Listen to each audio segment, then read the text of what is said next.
Belasan ekor kerbau di Kabupaten Ogan Ilir, Sumatera Selatan mati mendadak diduga terserang penyakit ngorok. Ya, akibat wabah ini peternak menderita kerugian hingga ratusan juta rupiah. Nah, inilah penyakitnya nah. Sejak sepekan terakhir, sebagian kerbau milik warga di Desa Tanjung Steko, Kecamatan Indralaya, Kabupaten Ogan Ilir ditemukan mati mendadak. Diduga matinya kerbau tersebut disebabkan terjangkit penyakit ngorok atau Septicemia epizootica. Terhitung di wilayah ini setidaknya sudah 14 ekor kerbau ditemukan mati mendadak. Serangan wabah penyakit ngorok ini membuat peternak di Desa Tanjung Steko panik.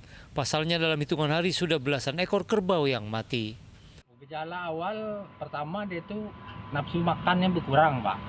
Habis itu kan kalau sudah virusnya itu mungkin kalau kita parah kan, makan kurang, keluar air liur dari mulut dan seperti badannya keluar keringat.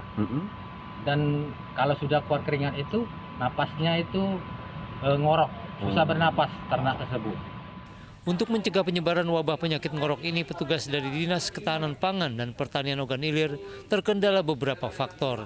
Di antaranya sebagian warga menolak hewan ternaknya divaksin, serta ketersediaan vaksin yang masih sangat terbatas. Jadi kendala kami untuk mengadakan vaksin ini, para peternaknya ini tidak mau dilaksanakan vaksin itu. Kita sama juga dengan manusia, ada sebagian mereka kan nganggap tidak perlu divaksin, orang sehat kok divaksin. Nah, sama ini kasusnya.